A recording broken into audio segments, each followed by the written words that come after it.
All right, everybody. Thank you so much for joining me this morning.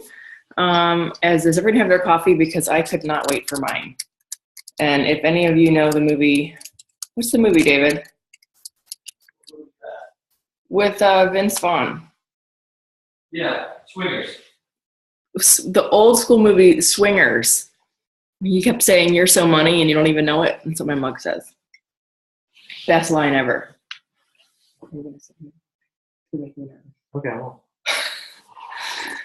David's right here to my right, so he's going to say hi, and then he's going to take the baby and head out this morning. So it's absolutely my privilege to lead your intention call this morning. I'm usually up anyway, so and he'll completely disagree with me, but here's the difference between David and I. In the middle of the night, when Phoenix is getting up 5 or 6 times to latch on, David sleeps right through it. So if he wakes up 30 minutes before me for some reason, let's just, catch me a break, for God's sake.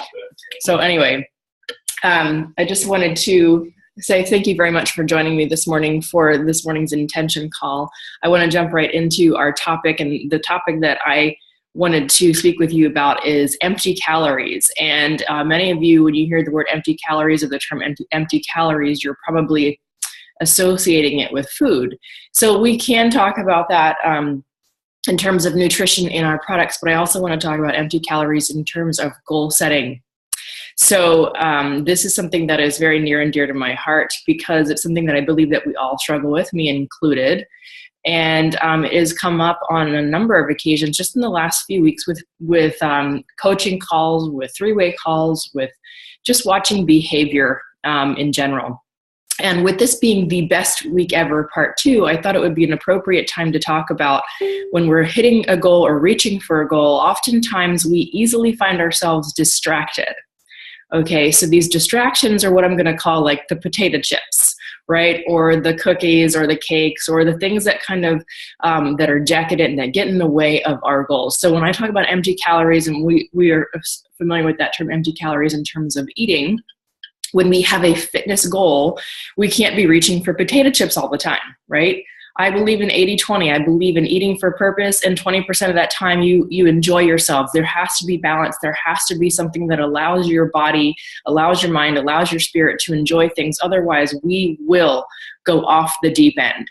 That's the reason why so many people have a hard time sticking to a lifestyle. That's why so many people have a hard time sticking to goals, because they are all in or all out.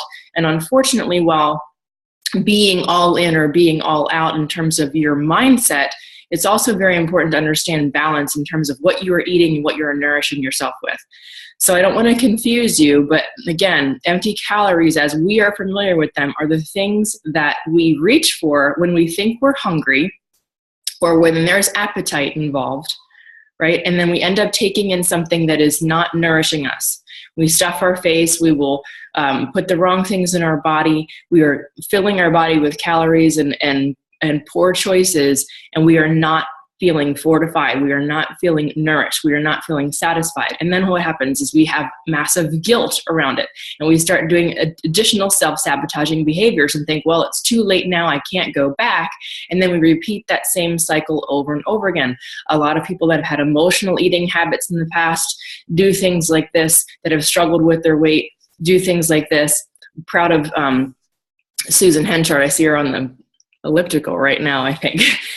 So as we're on this call, she's crushing and getting after her goals. She is not giving herself empty calories. So this is where I'm going to segue into the fact that empty calories are, in my way of thinking of, shiny objects, okay?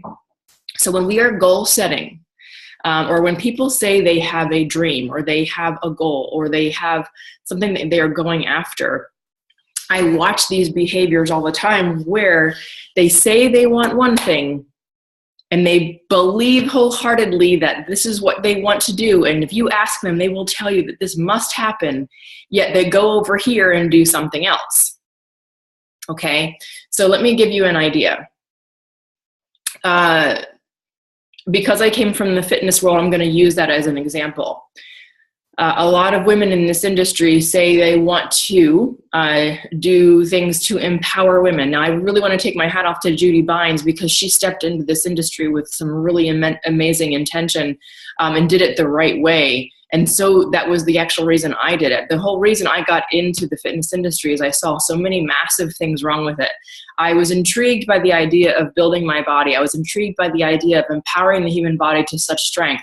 But I didn't understand when I turned the pages of a magazine why women were in their underwear with their ass out to sell a fat burner or a protein.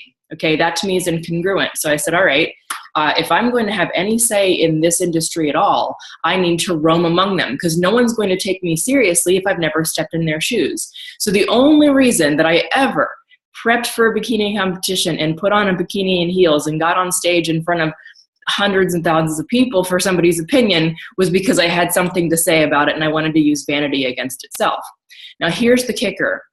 A lot of people, or women especially in this industry, will step into that role. They will step into that industry thinking that it's going to bring them what they truly believe that they want, whether it's to be in more of a women's empowerment role, or perhaps they're looking for a little bit of fame. Whatever the case might be, we have this tendency to chase after the shiny object. So I've seen people get into this role of fitness especially, and they'll say, well, I'm going to do this because I'm going to show other women and other moms that they can actually empower their body this way, and I'm not going to continue doing it because what I really want to teach my little girls is to be an entrepreneur or to have their own business, that I can walk away from a career that it's not serving me and do this instead. Because again, this is what I did, because when I looked at Ella, I was like, I want to make sure that I'm doing A and saying A. Now, here's the problem with that.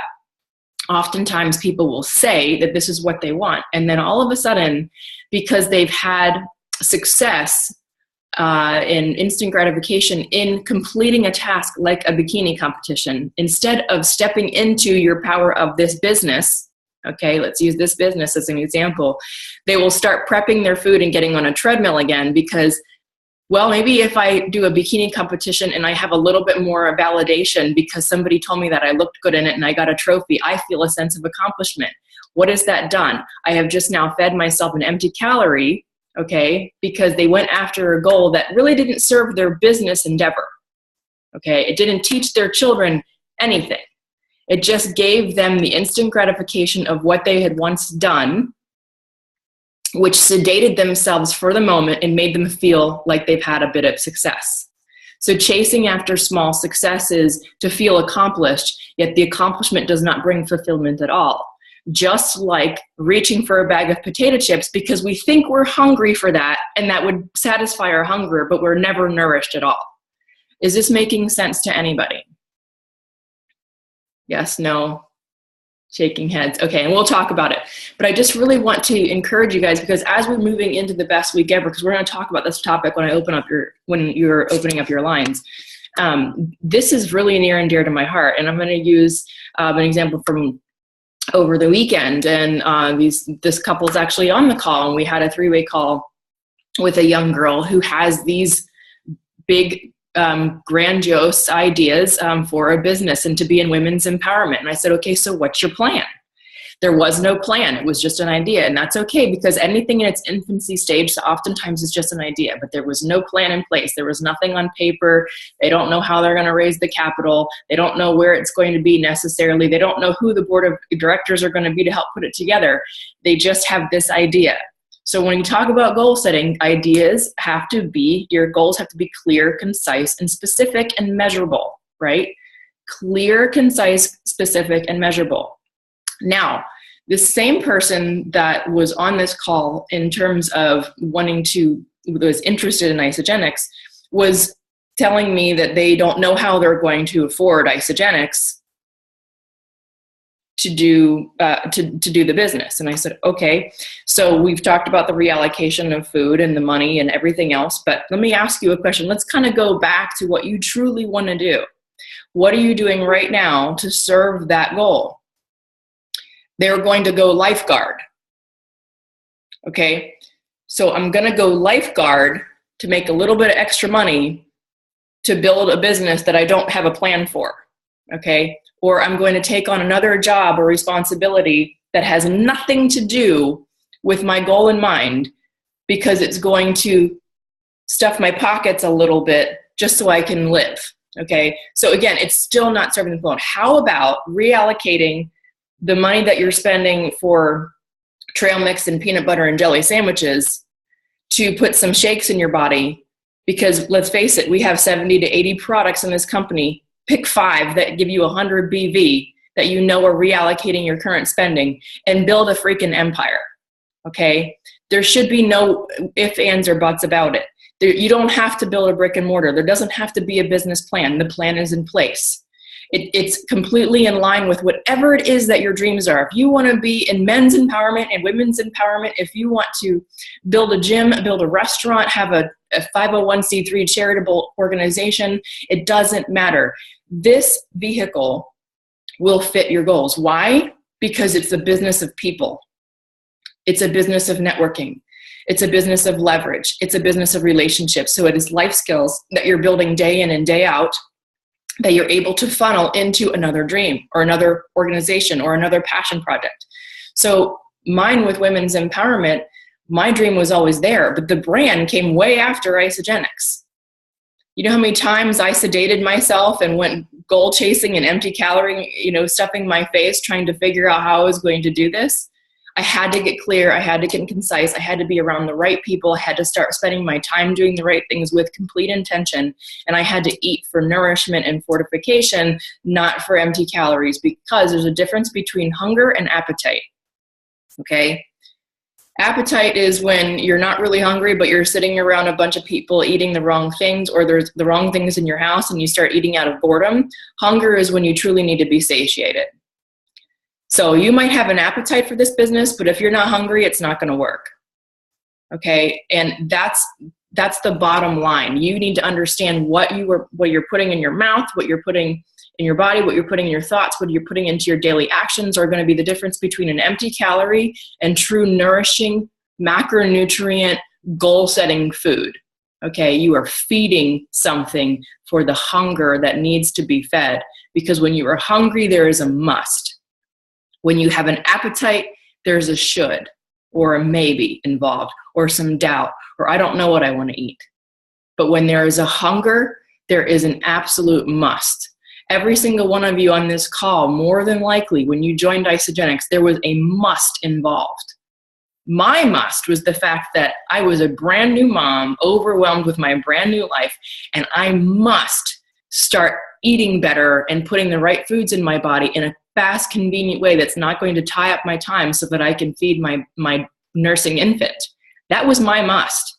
I searched far and wide for it. Somebody else on here must get healthy because their life depends on it. They must start changing their habits because their life depends on it. Maybe some of you must start this new business because you needed to breathe financially or contribute to your family. Whatever it was, you had a must. There was a must involved. The reason why you got involved. That's the difference between, well, maybe I'd like to do this, or perhaps I should do this, or that would be cool, or maybe that's interesting. The must brings commitment. The must brings nourishment. The must brings fortifying, goal setting, intention. These shoulds, the maybes, the wishy-washy behaviors brings appetite, and it brings the potato chips. It brings the empty calories. It brings the shiny object syndrome. It brings the sedated behaviors where we start doing something else. We can easily get sedated. We get sedated on Facebook. We get sedated by doing things that don't serve us, like stepping on stage again. If I want to build my business to empower my daughters, but I'm going to go ahead and do a bikini competition instead, that doesn't make sense to me. Okay, so that would be my way of feeding myself empty calories. Well, I want to feel really accomplished right now since I can't figure this business out for whatever reason because fear is stepping in place. And I'm going to use that as an excuse. So I'm going to get on stage and put on a bikini and heels again, and I'm going to call that an accomplishment. It's not my accomplishment. That doesn't bring me fulfillment. It didn't change my business. It didn't do anything for the fact that I wanted to reach higher heights in this company and provide a deeper financial lineage. That's what it comes down to. What are you reaching for that would be your equivalent to potato chips or your equivalent to the empty calories in your life? So I want to open this up. I've talked for 15 minutes now, so I want to open this up for you guys to be able to ask any questions or comment or chime in, because I really think this is an important topic. And if this is something that perhaps you haven't been able to grasp onto yet and you want more elaboration, I'm happy to discuss it with you. So if you want to say anything, go ahead and unmute your line. I have a question or Yeah. Hi, Michelle. Yeah, hi. So I think my struggle has been obviously distractions, and I'm not placing blame or excuses, but they do get in the way. So my question to you is, how do you deal with reconnecting to your must, to your why? What are things that help you kind of line yourself again to what the reason why you started this path that you're on? Let me ask you what your must or your why is. Is it strong enough? Well, I think my why has changed over the past 17 months. Originally, it was because I needed to sleep. I wasn't sleeping. Obviously, the products helped me with that. And then I found that I needed to get healthier and I wanted to lose some weight. So that I was able to accomplish that. And then I realized there was an amazing opportunity for freedom, because I was seeing everybody else, attain this freedom with this opportunity. So now my why is to get out of debt. Is it strong? Yeah, maybe it's not strong enough, because obviously I get distracted very easily. So what are you being distracted by? So here, I want you to ask yourself that question. Maybe we don't have to open that up, because that could be a can of worms. If we talk about what we're distracted by, it could be anything from the hummingbird that comes to my window to, my kids and playing with them all day. So here's how I get clear. I think people see fear as this massive roadblock, or this, it's like this: another level, another devil. Okay. Every time you're going to reach another level, there's going to be another devil. I can assure you that there will be one to rear its ugly head to get in your way. It's going to be what you might call a distraction, or what I might call a shiny object, or a sedation, or an empty calorie. So another level, another devil. So every time you are ready to reach that level, I guarantee you something that is going to be your Achilles heel is going to rear its head and attack you right where it counts. My Achilles heel is always being attacked in my family. Now, I'm distracted all day long. My mom is extremely sick. Very, very, very sick, days numbered sick. Okay. And do you know how hard it is for me to get out of bed every day, just knowing that somebody is laying in hers? And it's hard for me to get out of bed and parent. It's hard for me to get out of bed and do business, because every ounce of my soul and heart is with her. So that's a massive, massive distraction. It's a heavy burden, heavy stress, heavy. But I have to remember that she is part of the reason that this is all happening in my life, meaning this business is a result of what she poured into me over the years, the sacrifices that she made. And I'm actually using her mistakes as leverage for myself. So let's not let history repeat itself. And with my mom, she poured so much into me that she never remarried. She never, bettered herself in her career. She grew to great lengths in corporate America, but she never was able to do anything that was self-fulfilling. And in the time that she was ready to retire and enjoy her grandchildren, she got sick. So I was like, man, what happens when we do so much all the time? We worry about the little things every day for either survival or keeping the house clean or whatever, that we don't reach a goal. So I used her behaviors to teach me what not to do. Okay. And as much as I love her, her greatest accomplishment, obviously is finding pride in what I do. So I know that the legacy that she's leaving is the fact that I'm doing her work now. This is part of my mom's work. So I don't want to get off on a tangent here, but what I want you to understand is that you have to use those distractions as a way to pull you back. And the other thing is the fear mindset that everyone is somewhat afraid of. I want to encourage you to dance with it a little bit. Okay. It's a very cunning, a cunning animal to be, part of this equation. And it's also extremely powerful if you use it in the right way. So for me, I had to get my why and my fear on equal playing field. Completely different things, but they are of the same level of power for me. So I had to use them to my advantage. So instead of it being like this, I had to keep them right here. So my why, obviously, ever changing, ever evolving, and new facets of it. But the foundation of it is my family, right? Building a financial lineage for my family, creating a life for my girls, for them to see what it is to do A and say A, and not to have incongruencies in what they say that they want versus what they do. But my fear was not of failing. My fear was, of course, all those things enter my mind: fear of not being good enough, fear of what if it doesn't work out, fear of blah, blah, blah, blah, blah. But my fear was, what if I don't do this? What would my life look like if I didn't do this?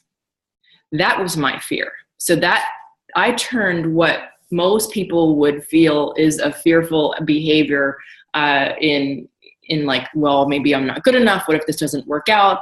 I just can't seem to talk to enough people, or no one wants to be on board. Change that fear. What if? What would my life look like? What would my debt be in the next 5, 10, 15, 20 years? What would my life look like if I don't do this? So take that why, create a fear out of it, and make it just as strong every single day as any distraction that could come in your way. What would your life look like if you didn't do this?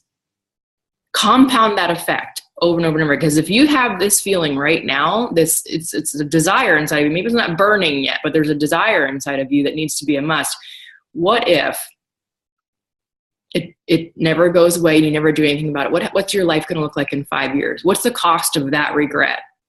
What's the debt of that regret? You're talking about financial debt right now and monetary, getting out of a monetary debt. What about the cost of regret, or the debt of regret? Okay, because that will eat you alive. That's like taking whatever goals you have right now, whatever intention you have right now, whatever ideas and dreams that you have right now for you, your family, and the legacy that you'd like to leave, and literally putting it in a box and burying it outside 6 feet under. That's what I equate it to.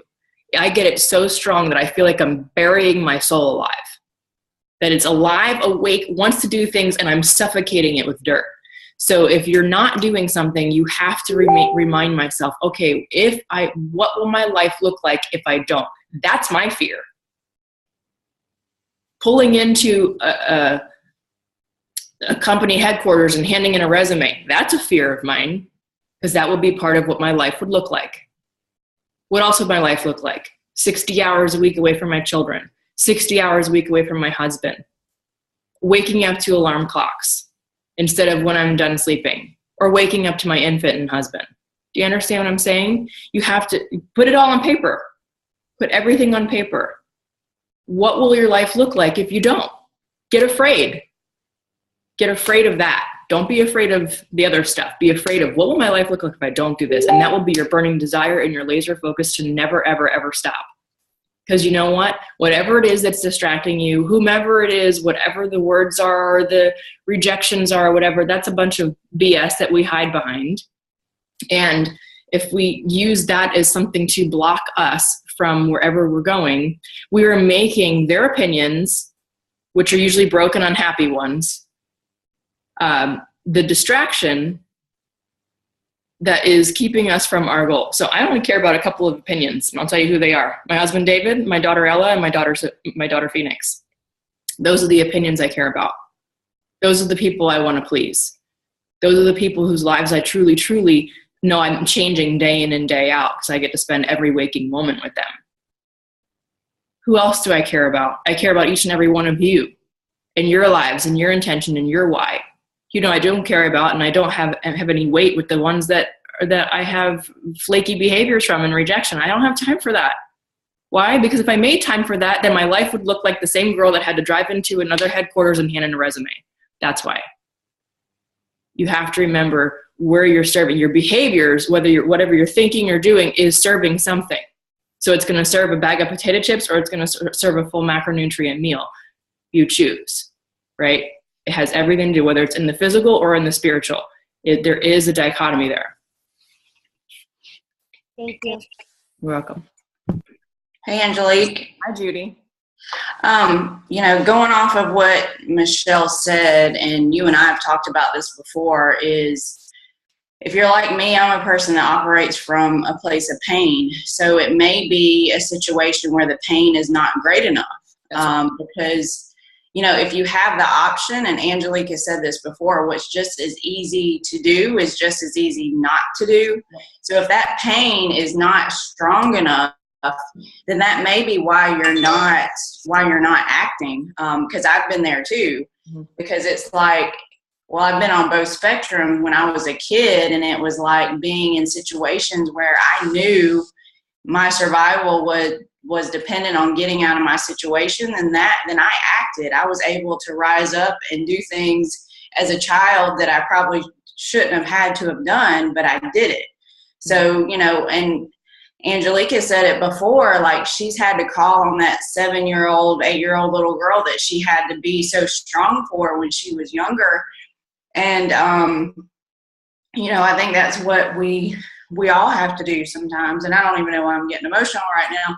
But, sometimes you just have to create that pain. And, when you were speaking earlier about doing the show thing, for me, doing the competition, and maybe, I'll do another one again, I don't know, but it's not at all like needing to get that approval from people. If nothing else, doing the one show that I did has only like solidified my belief in isogenics and what it's done for me, because there's other people who have seen throughout my journey like what it's done and what the possibility is.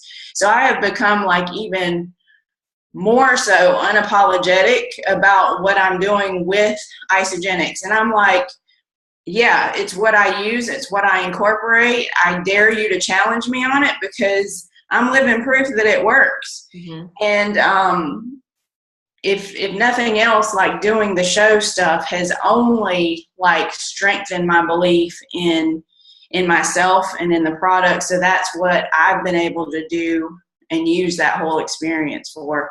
So anyway, I think, if you're like me, sometimes the pain just needs to be greater than anything else, because that's what's going to drive you to take action. Yeah, and that's why I called you out, Judy, because like I said, so here's the difference between Judy stepping on stage and someone else, perhaps. Her intention was to prove that the human body can be empowered in a whole food way, that it can be empowered without stripping yourself of dignity, without stripping yourself of caloric intake, without stripping yourself of a macronutrient. Like she went out to prove that, and it solidified her belief even further in the product. And it also gave her additional confidence when talking to people like, look, you're chasing after a plastic trophy for the sake of what? Like you're burning your body out for a trophy. For what? So she did it. Actually the same reasons pretty much that I did, because I was like, all right. And that's why I was able to walk away from it. Like I had no attachment. Even David's like, he's never seen me compete. So he's like, I think you got one left in you. I said, not a chance ever. And here's why. Like, sure, I know I could do it. I could prep my food and get on a stage in bikini and heels, and I'll go up against the 20-somethings out there that are new in the industry. And you know what? I couldn't care less about what the judge has to say. It wouldn't be about that. But at the end of the day, I'm like, why? It has absolutely nothing to do with my solutions coaching. It has absolutely nothing to do with coaching all of you. It has absolutely nothing to do with me building this isogenics business. It's just going to be a distraction. It'll be a way for me to spend more time in the gym, more time thinking about my food, more time thinking about what bikini I'm going to wear, more time thinking about how much money I got to spend, more time thinking about a place I have to travel to.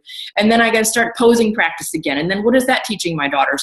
So again, this is what I'm talking about. It has nothing to do with where I'm going. So why the hell would I veer off in this direction? So that would be my sedation, but what's yours? And it had to be big enough for me. So Michelle, if the pain's not great enough, like Judy said, find a way to make it great enough. Like that's the compound. Like, I go through like a Dickens experience and imagine your life right now in the next 5 years, nothing changing. Where would you be? What would it look like? Nothing changes. We just got older. Everything's the same. You're in the same job, same place, same feelings, same redundancy, same mediocrity, same everything. 5 more years. Now we're at 10. What's it like 10 years from now? Older, more tired, more stress, more life experiences, more things that have come into play that have caused this issue. And like my mom, 10 years ago, I didn't have this issue with my mom. Now my life is compounded with all kinds of stress because I'm dealing with my mom. Something is always going to happen. When we joined Isagenix, all 5 major stressors happened to our life at one time. At one time. So when people tell me I have too much going on right now, when they're afraid to join Isagenix, I'm like, you have too much going on to eat? I don't get that. Like, tell me how that makes any sense. So that's just somebody's way of empty calories, reaching for a reason that is going to keep them from the ultimate goal. What is keeping you from your ultimate goal? Sometimes we don't even do a behavior. It's sometimes just a thought. Too much going on. We create this story. I had a really bad day when it was really only a bad 5 minutes, but we milked it for the entire 24 hours, right? So, and then that 24 hours gets milked for a week, because then we start compounding that day. And then a month later, you're like, I had the worst year ever, right? Or 12 months later. Thank God 2016 is over. 2017 starts a whole new year. Come on, people. Stop milking it. It was 5 minutes. So if it's 5 minutes, then get out of it. Get out of it just as you were in it. And find your way to go in the direction that you're headed. Otherwise, we will literally continue on a path of saying A and doing B. And that's personal integrity. So when someone comes to me and tells me a long life story of why things didn't happen, and there's always different things to blame, complain, and justify or point fingers at, or events, it's not the event or circumstance. It's your response to it. It's your response. I'm sorry. One thing to add about the whole pain, I made myself update my resume a couple weeks ago, and that shit was painful.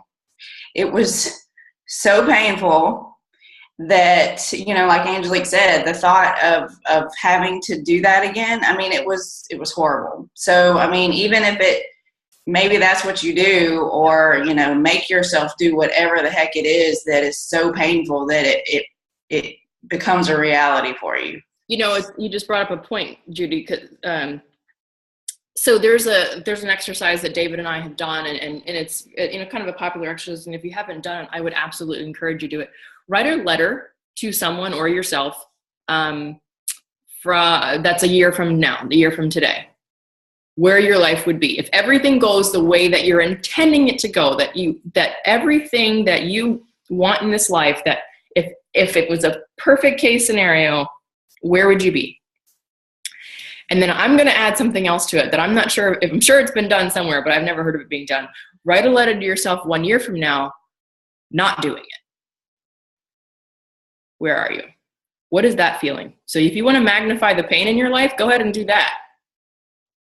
Because when I went through the Dickens experience and Tony Robbins, I didn't have childhood memories that I was calling on that were painful, although I could have. What I called on, what was painful for me, is me being at the Golden Gates and standing before God and saying, I'm so sorry I didn't do what you told me to do. That was massively painful for me. That brought me to my knees. I died today, and I was standing there, and I didn't get it done. I held up the line for everyone. So who are you holding up the line for? It's not about you. Angelique, I have a question. Sorry, I've got a cold. A lot of us are fairly new, and for myself, I'm having to do a lot of reprogramming, not just of habits, but a lot of mindset of what I used to be, and I realize that's not who I want to be, and I want to be different. And I know that being a product user is taking this huge first step, along with some other things. And I have the drive to do it and the motivation to do it, but sometimes I'm not, looking for like the potato chips or the empty feelings per se, but do you have any suggestions for like checkpoints like along the way? I don't want to rush it because I know finally this is how I need to do it and I want to do it the right way. And I don't have unrealistic expectations, but for my goals, I know it's going to be a bit of a journey and I'm really okay with that. But what are some good ways that we can kind of keep ourselves in check? Not necessarily even if we fall off the track, but just we're not trying to reach A, B, and C by this point in time, but just to kind of keep our mindset going. That way, I'm not afraid of going back to what I used to be. I know that it's going to be a long process, and I'm not trying to look to reward myself, but I don't know. Do you have any suggestions on mindset about that? Well, some people need to reward themselves, and that's okay. If you feel like, if rewarding yourself for the small goals on the way to a big one is going to be a way to keep you in check, then do that. I think everybody responds to things differently. For me, I have to feel like something's being checked off. Like I'm a red. I have to have a plan of attack. I'm very detail oriented. My biggest thing in the past that was my sedation or my empty calorie was the fact that I felt like I had to do it all. So I had to really flex my delegative authority muscle and learn to delegate those tasks. So if it's something that you don't feel like doing, that you're not great at doing, that slows you down, that is stopping you from reaching your full potential, delegate it. Find a way to move it out of the way, because it will become not only a sedation, but it will literally stop you. It won't just put you to sleep for a little bit. It will stop you because you're like, this is too hard. I'm going to stall out and quit, and I can't take it all. So I think that's my big fear. I'm the one that takes on 1,000 things. And this is the one thing now that I do not want to get either burned out on, or I take on way too much others along with this and then drop everything. I've had terrible history of doing that, and I don't want it to happen with this. You can do one thing great, two things half-assed, three things you drop the ball. Ooh, that's really good. So yes. Find your one thing great. Okay. And I love the idea of flexing my delegation muscle. I absolutely need to do that. And I need to prioritize, because I've never done that. I've just decided to take all of it on and figure it out later. And it's never worked out. If prioritizing is something that's hard for you to do, again, this is part of the spiritual muscle coaching. And I'm excited to work with Liz on here, and Connie. I don't know if Connie's on here this morning. But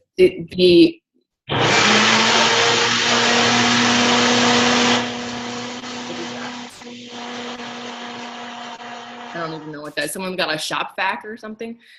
Okay, so Shannon, if it's prioritizing that's an issue for you and it's a hard thing for you to do, please don't try to prioritize your entire life in one day. It'll never work, okay? That's like saying I've literally never painted a wall, but I'm going to build the next Empire State Building. It will drive you batshit crazy. Okay. It does, and it has, and I know I can't keep doing this, and I don't know how to let go without letting everything go, but I'm holding on to, like, I'm doing my basic nutrition, and honestly, I feel like I know I'm not really getting far, but I know this is what I need to be doing. Mm-hmm. It's such a crazy mind game that I'm trying to overcome without feeling not like a failure, but feeling like I should be doing more, and I know this is already such a huge change for me. Yeah, so again, people like us that are super detail oriented, big picture, like for me, I want to give everybody filet. Like I want to give you the Chateaubriand, but you might need applesauce. So you got to start with the applesauce. So take your day and prioritize today. What do you need to prioritize today? Only today. Maybe it's the next hour. I want to make this my power hour because the day is too big for me to tackle. I'm going to prioritize the next hour. What do I want to have done ideally? What do I want to make sure is my non-negotiables? Whether it's your faith, your family, your fitness, your food, whatever it is, put it in a prioritized manner in 1 hour increment and make that your power hour. And then that's how you prioritize in a small increment. And then a full day won't be so bad. Once you start getting that down, a full day won't feel bad at all. And then before you know it, a full day added up 30 times is a full month, and then a full year, because you're only doing it once for one 24-hour period. right? Or maybe it's that 1 hour, but you're going to be so much more accomplished in 1 hour that it's going to make your whole month feel 10 times better. So Yes, I don't need to be doing 25 things in a day and then feeling completely defeated when I only do one, maybe two, and then, end up wanting to burn the list and drink a half bottle of wine. So non-productive. you can have a half bottle of wine. I'm not going to say anything about that because I know Nice. I had my share of the last month. If that's a muscle that you need to flex every once in a while, that's okay too. I'm not going to be mad at you. So I saw some hands go up. I know that Christine had her hand up. I think Mandy had her hand up. Thank you very much. You're very welcome. I have not even read the chat, so I'm sorry, but I'm trying to get focused here.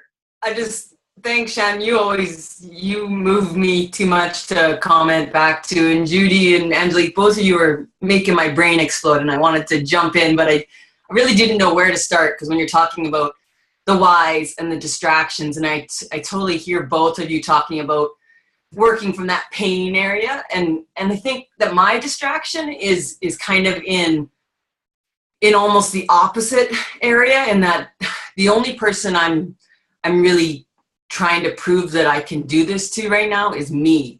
Because honestly, when I started this a year ago, everybody who heard that I was making a change, they kind of all took it as like, great new hobby for you to learn, just like golf. Hope you're as good at this as you are at golf.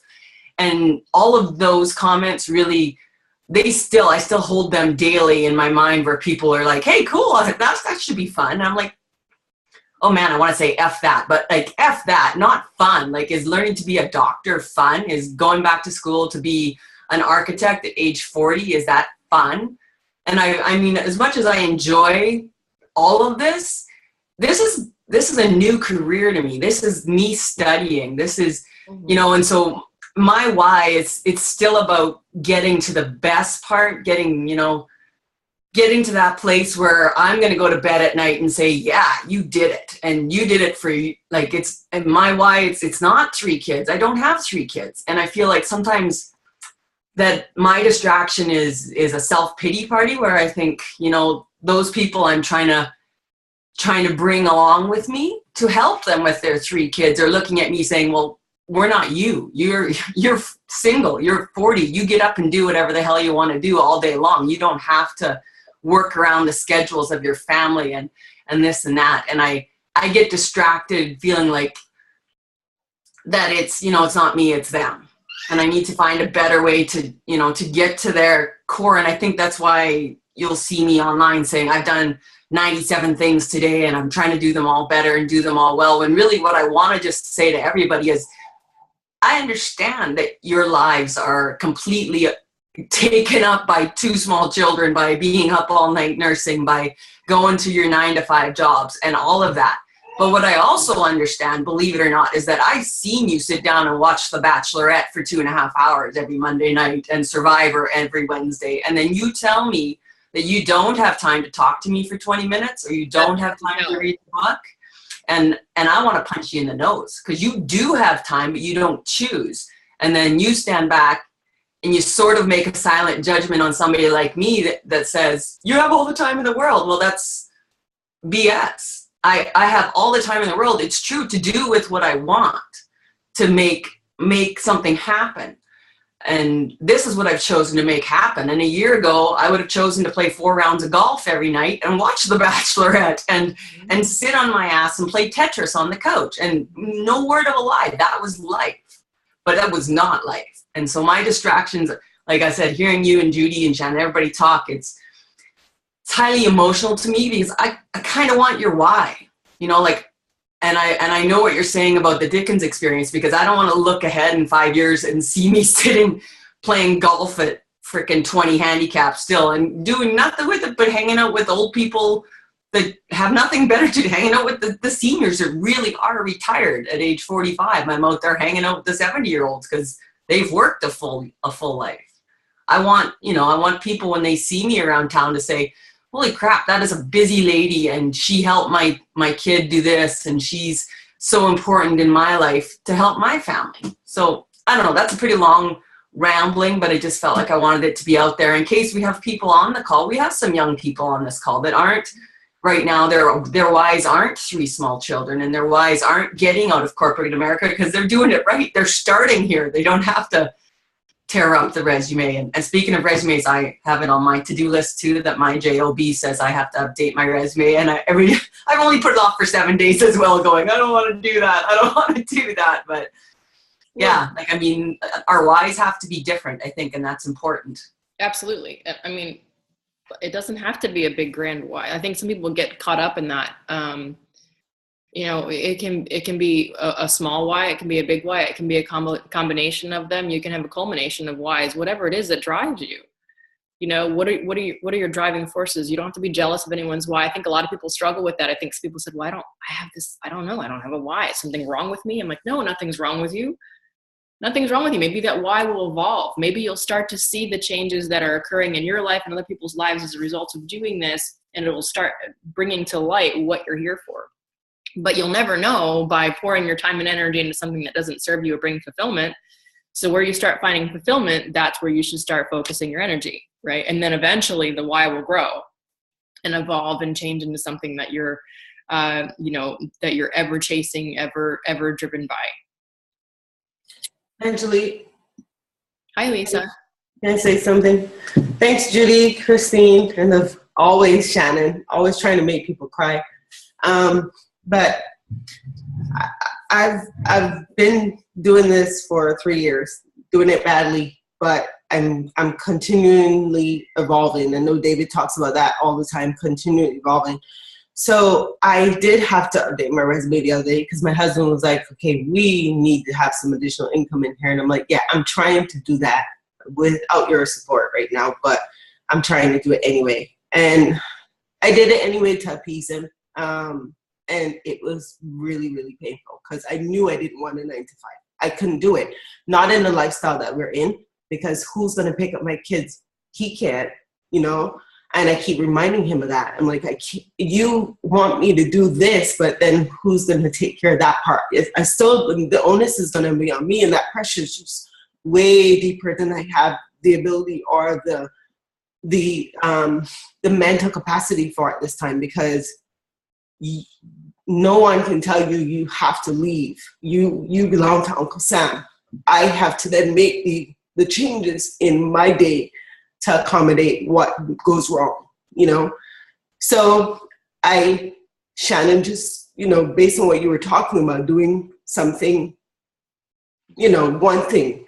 So what I started doing recently is I remember why I started this, and all the people that I have wanted to help that I've brought in before I'm going back, because I feel like my obligation is to remind them, or at least because I brought them in to help them, you know, and help the people that they know. So I've gone back and I've consistently made it a point to make them a part of my week,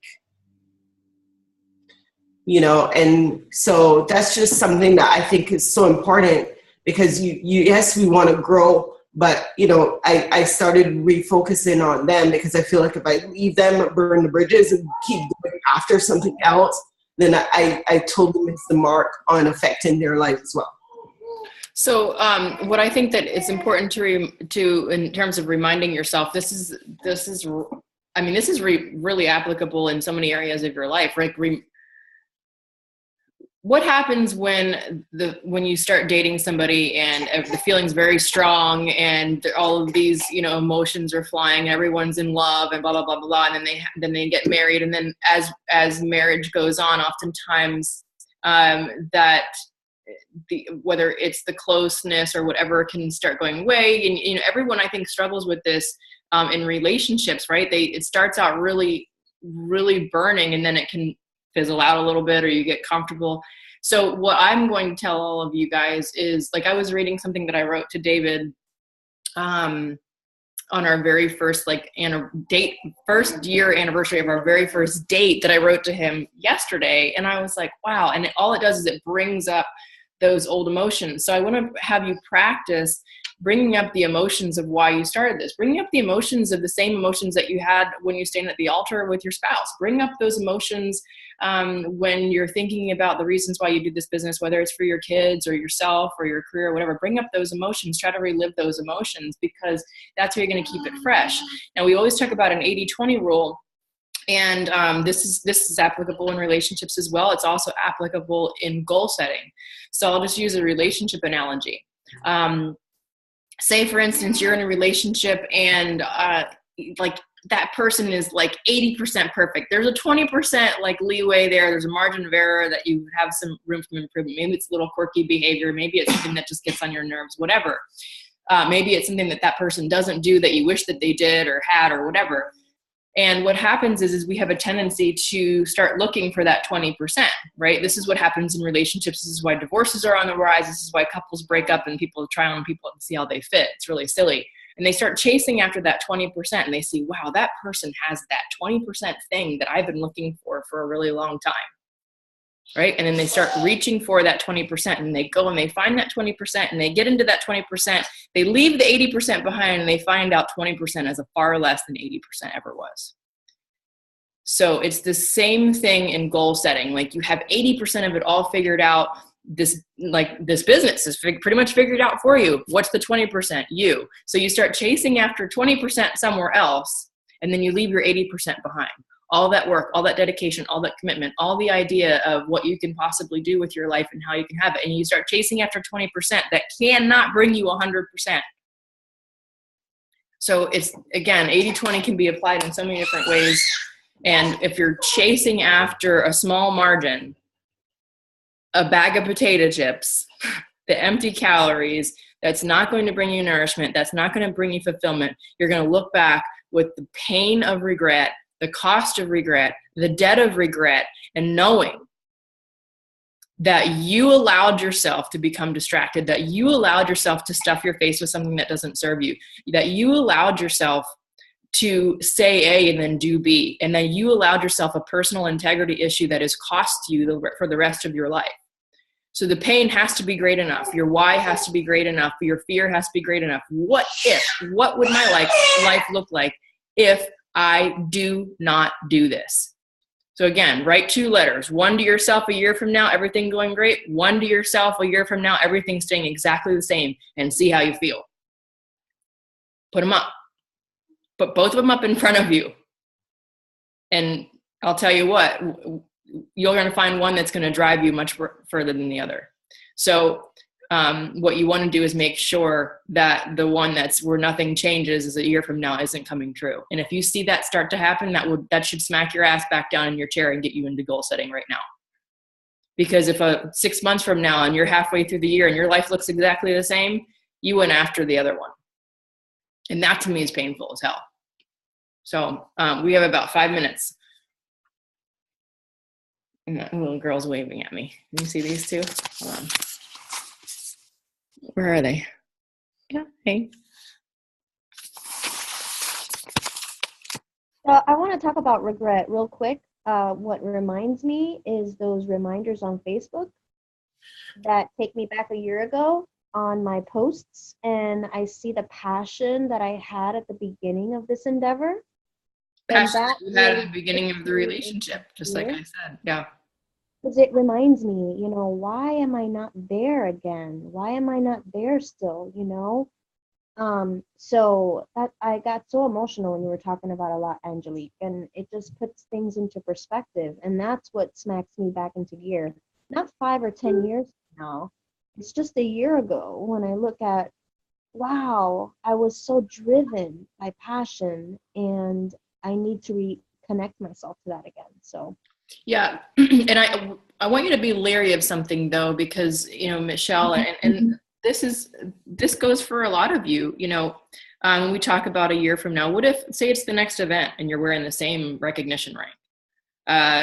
Say your team went backwards instead of forward. Like, what does that feel like? So the reason I want to warn you of that is we get smacked back in reality all the time, but we also get smacked right back into our distractions just as many times. So which one's going to be stronger for you? and which one are you going to allow to cast you into action? Because you're in action one way or the other. You're either in action towards, fulfilling what you want to fulfill, or you're in action towards not. There's actions being taken place. So where are you spending your energy? It's not like we literally sit in a chair and do nothing all day. We just sedate ourselves and do actions that lead to something else. It's a compound effect. So same thing with what goes on in the human body. You didn't get fat from a bag of potato chips. You got fat because you made poor choices day in and day out, week after week, month after month, year after year, right? But all of a sudden we wake up one day and it was like, wow, I probably shouldn't have eaten that bag of potato chips. Come on. It comes from a compound effect, just like it's a compound effect of working out. You don't go to the gym and get on the treadmill once and lift some weights and then you're Arnold Schwarzenegger. You go every single day, little changes every single day, mundane activities. How does this business work? Mundane activity, income producing activities every day, boring shit. Get up and do some boring shit. Get up and do some boring shit. You know what? Because that boring shit is going to lead you to a life of fulfillment. It's the things that we don't see, that people think because somebody has success, whether it's in their body, in their finances, in their relationships, that they didn't do boring stuff, that they didn't work at it every single day, that it was just handed to them on a silver platter. That's the biggest thing of bull honky I've ever heard in my life. There is boring shit involved every day here. There's boring shit involved in our relationship. Communicating the right way, sitting down instead of getting angry over things, sitting down and talking about what we need to do better as parents, as individuals, as a couple, as business leaders. What do we need to do better? That's going to be boring, but we got to do it. Mm-hmm.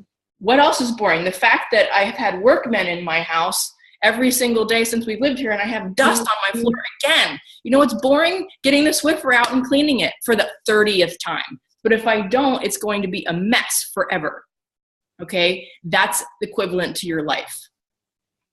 If you don't do something boring, mundane today that is considered a small, one of your 5 to 6 meals a day to keep that roaring metabolism on your goal setting going, that might feel like boring chicken and sweet potatoes, again, it still serves the end result.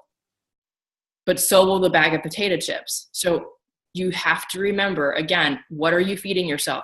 Somewhere, somehow, you are feeding your life. And how we do anything is how we do everything. We've heard that 1,000 times, right? So if it's as little as walking by a pair of socks that have been sitting on the floor, that's like I was talking to Shannon, make a power hour. Make that a power 30 seconds. Pick up the socks.